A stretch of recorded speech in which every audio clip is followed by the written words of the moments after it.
My name is Nelson Hawkins. I use pronouns he, him. So the name of our farm is We Grow Urban Farm. We're in our 5th season and we produce seasonal fruits and vegetables using regenerative farming practices that protect the soil health, strengthen community, protect pollinators, conserve water, and it's also economically viable as well. So really hitting all the bases, but making sure we focus on a regenerative approach to build up the soil, make things better than when we found them within the community and within the landscape. And what that looks like today is we operate on 1 acre. So we have a half-acre urban plot in West Sacramento. And then we also have a half-acre plot in North Sacramento area on the outskirts of the city. And within those 2 plots, it makes 1 acre. And we grow over 50 varieties of seasonal fruits and vegetables, from watermelons to tomatoes to okra to sweet potatoes. But we definitely focus on the diversity and getting folks used to different varieties that are not maybe as common these days. Basically, we distribute those vegetables to the surrounding neighborhood of our urban farm, which is considered a food desert based on USDA definitions. And that was a lot of our values, was to grow food for the community there, make it accessible and affordable to those families. How I found this land, it was actually a connection that I had with Center for Land-Based Learning, Urban Farm Incubator Program. The owner of our farm, the land that we grow on, is a housing development, actually. So they had a little bit extra, like a half-acre spot of land. Center for Land-Based Learning got access to it, started leasing through them and allowing their incubator farmers to basically farm there.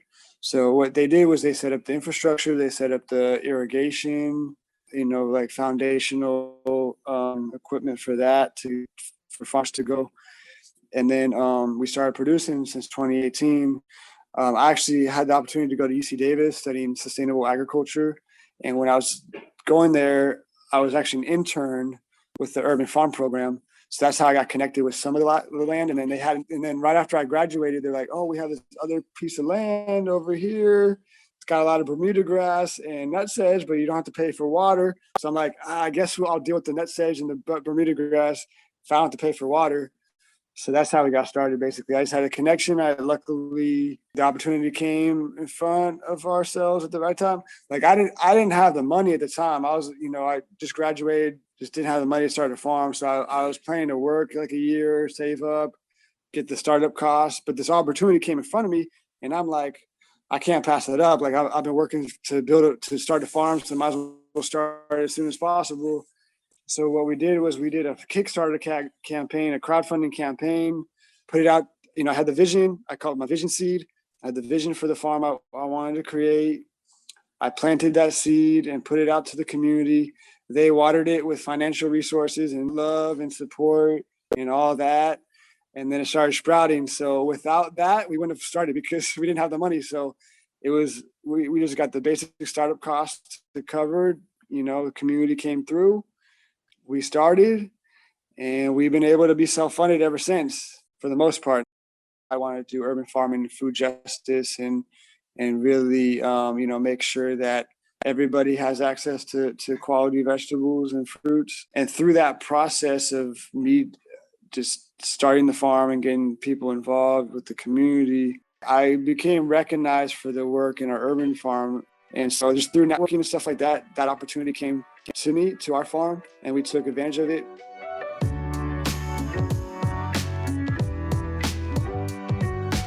So our business structure is a sole proprietorship, and that was just path of least resistance, really. I mean, at the time, I was really looking into creating a worker-owned cooperative structure. That was something that I valued a lot because I feel like workers that just show up, and me as a worker at the time, just showing up for a job or whatever, you're not really invested in it. Whereas a worker-owned cooperative model, I really liked at the time, and I still do. It's a little complicated to set up, so that's why I didn't go that route.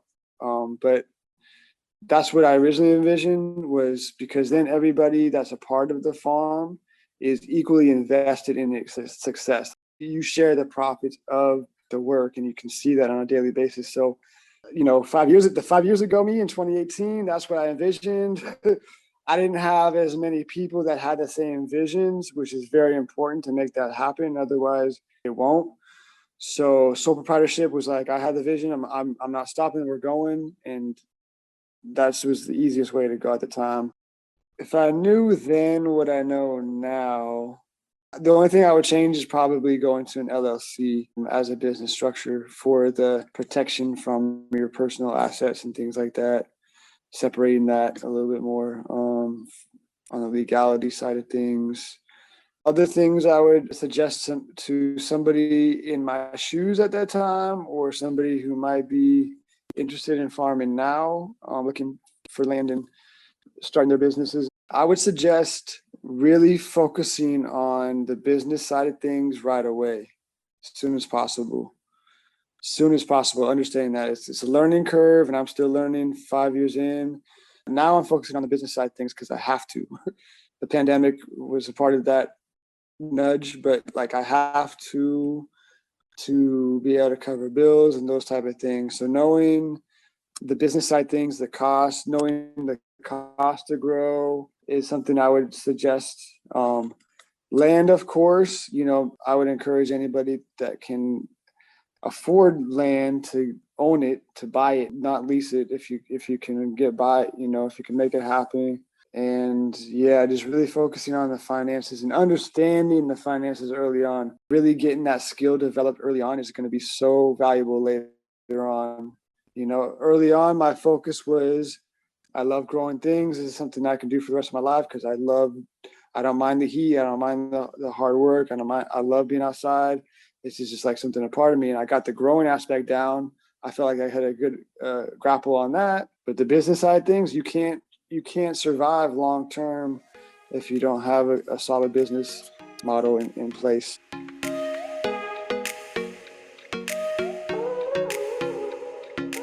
We have a half acre. It's like peri-urban. It's like right on the edge. I wouldn't consider it rural, but it's not urban, so it's kind of in between. But we don't have ownership. Like they can change their mind at any moment, and we want to build a barn here. We want to do something else, and then we're out of there. So it's not nothing that we have long-term security or tenure over. So that's kind of the situation there. We found out that the housing company wants to build more housing on that land, which is heartbreaking for us because we put so much investment and hard work into building up the soil and making it from clay, like rocky, gravelly, just like not even workable soil, into lush, pliable tilth. And they're just going to compact that and scrape it away. So that's going to be the outcome of the urban farm, most likely, unless things change. So that's the situation we're now. We have to look for land, but luckily we have that other half acre to kind of get us by where we can still be in business. But I'm looking like 5-10 acres. Like I'm looking more like I'd like more space like that and something that we can be there long term, but it's difficult. So who's farming the land is not an expert on that part because I'm still learning. But as I see it, a lot of families that have had land for generations, that have ownership of land, big companies that have the money and the resources to purchase land tend to swoop when we look for land, and they can give a higher bid or those type of things. I'm working on a farm equity project simultaneously while I'm farming. And we had that situation where we had 80 acres and we're going to build a long-term land access, farmer training, and possibly housing too for underserved farmers of color. And so we had a piece of land. We advocated with the state to get some funding for it. So it was all lined up. It was $2.2 million. We had bridge financing. Like we made whatever we could make it happen. And the seller had another offer. Somebody had money right on, and they bought it up. So that's what I'm seeing is a lot of people that either are farmers, established farmers for generations that have ownership of land already, or big companies that can afford, from maybe not even local either, that can afford to purchase the land. People that don't even farm have this idea, I got money and want to buy land and want to farm, but they don't actually do the farming themselves. They lease it out. So that's what I'm seeing on a larger scale as far as those in my network. A lot of urban growers just have space in their own yards or somewhere else, or, maybe family, like little small spaces, like really small. So there's that whole dance that you got to play with that system of like of more formal arrangements with land. And these can get really technical and complicated and really frustrating, to be honest, to be able to have to go through that process, because that's why I want to try to get the networks, because then I might be able to find something that's on the market and or lease to own, or that's get the relationship building and that level. But when it comes to these formal arrangements with the realtors and the lenders and that type of thing, it just gets so frustrating because it takes so long to even get part of the process going for getting a loan or getting whatever you need to finance it set up. And then it still might not happen because the seller might go for somebody else, another offer.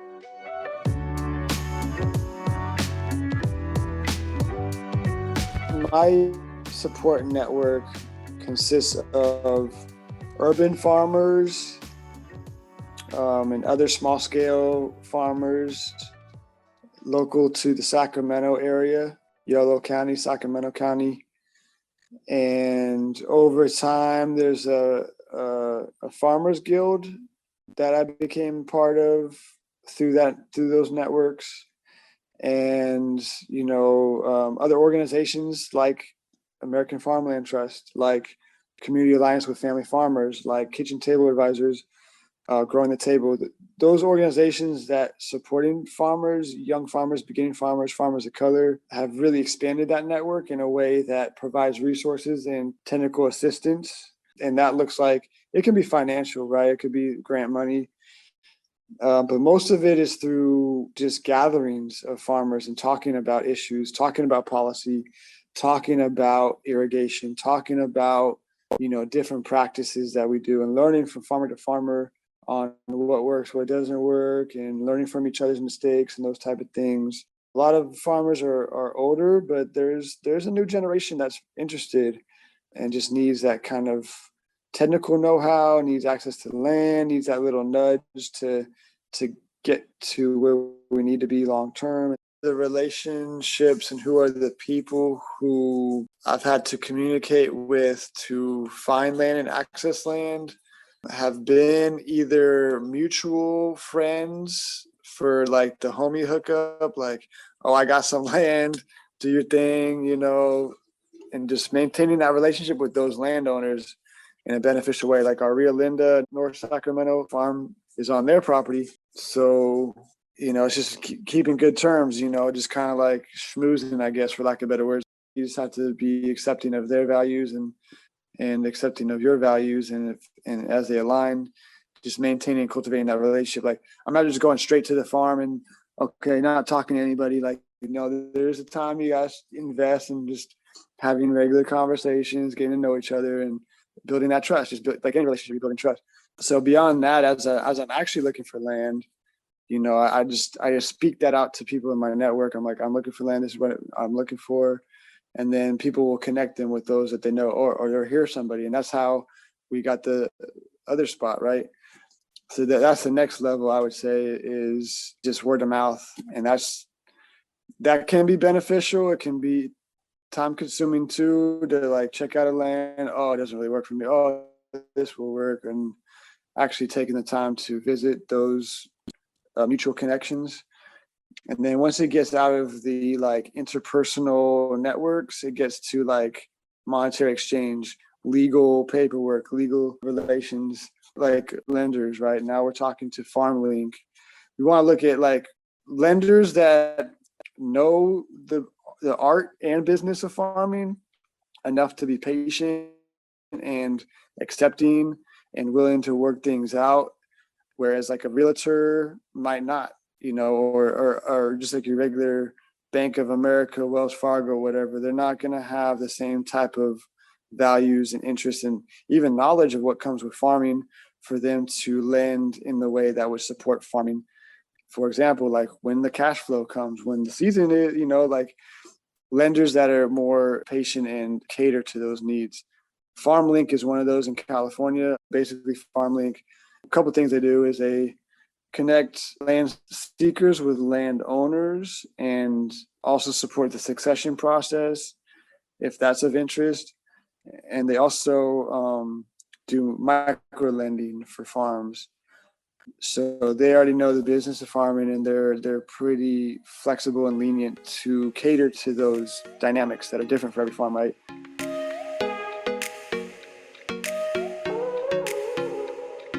Well, that specific relation is with people that value what I'm doing. They're really interested in, regenerative practices. They're really interested in no-till. They're really interested in building up the soil. They have animals. They're really like animal people, animal lovers. So they already have those values. So I start there. So how to cultivate that relationship, how to maintain it as well, is really understanding values of people and catering to those values and supporting those values if they're in alignment. But even if they are in conflict, just navigating that in a way where we can have common ground. I say it's just being human and taking the time to get to know each other, right? Because like sometimes I'll just be so focused on getting the job done, especially if we're stressed on time, or we don't have the labor, or we're just behind on stuff. I'm just like, I don't want to talk. I always want to get things done. But that doesn't work socially, right?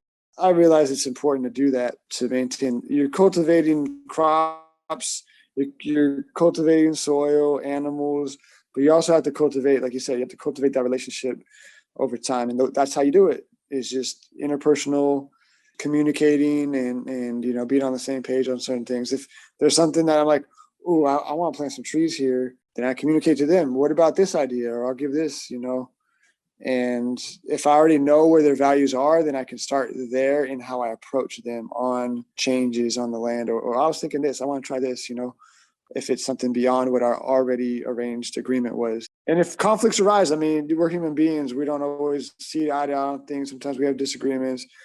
Handling that with a heart of resolving the conflict, like conflict resolution is important when it comes to relationship building and maintaining for sure.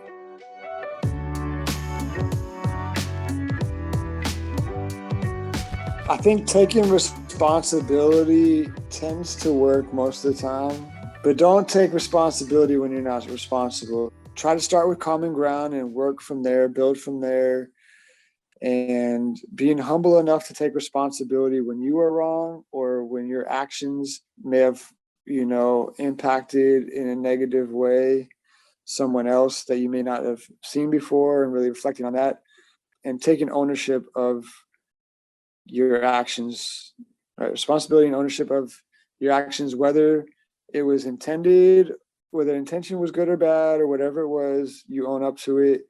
And then people are more willing to listen to you on the other side. I would just say focus on solutions. Don't focus on, well, you did this, this, or that, and just focus on the past. Focusing on a way forward. As you interact with those you may be in conflict with, like, whenever you're speaking about it or with the person or whatever the conflict arose from, speak as if you're coming from a place of problem solving rather than focusing on the problem or elevating or escalating the problem. Focus on pathways to move forward whenever possible. Yeah. One thing I wanted to say on that I think is important is, and this is something that someone told me in the program and elsewhere that I didn't follow and I learned the hard way, is whenever you're working with other people, get things in on writing. It's very important, and that can mitigate or avoid so much drama and conflict later on. If you put what you agree on paper, because I say one thing, you may interpret that different than what I intended or what I actually was trying to express. So even if you're on a friend-to-friend level, especially with friends, especially with family, you got to do this. And I naively was like, oh, we're just friends, we have a common understanding. And it all worked at first, but until it didn't, until there was some resentment or something that was miscommunicated or misunderstood, and that grew into something larger. But if you're working with other people, especially when it comes to relations with land, no matter what, just get anything on paper. That way you can reference it. Both parties can reference it. Because you might have a casual conversation and it's all good and, oh, this is good, but you may not have confirmed or been like, this is what we're going to do. And then people have different ideas based on what their agendas or what their interests are and what they need for their farm or situation, if they're a landowner or their farm. Like, everybody has their needs in those situations. And people are going to protect their interest first.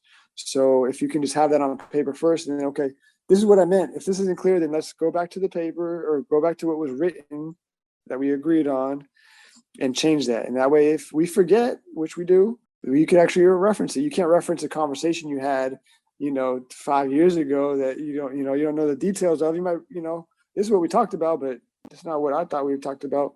Get it on paper. You both can reference it. That can avoid so much problems later on. My dream farm looks like at least 10 acres, up to 20 acres of production, maybe more land for, conservation or other purposes, but just farming production, 10 to 20 acres. With a house that my family lives in, I can just walk outside. I'm available. I'm there. I can just walk outside, get to work, and I'll still be there. I don't have to drive from this plot to this plot and drive all around. I can just walk out and I'm right there. And then, have it designed and built in such a way that it gives us a comfortable living. That would be the dream. Nothing like I got to be rich or anything like that, but not where we're at now, where I got to scrape by, but in a way that we can make a living from the land and make a comfortable living, or enough where we can maybe take a vacation here and there or something like that, or not, it might be a busy time, certain times of the year, but the dream would be that it's, it can produce enough that we have some leisure time to enjoy our lives instead of farming all the time, which is a beautiful thing. I can do it, but yeah, enough to balance family life with the farm life is definitely ideal. Keep pushing, keep growing. No matter what, like if you get discouraged, getting land, I've been through it, still going through it. It can be an uphill battle. It can be David versus Goliath. It's just frustrating.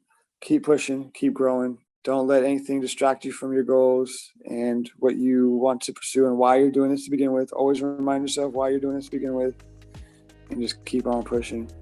It's not easy, but keep on pushing. Just like farm life. Farming is not easy, but we do it. We're out here.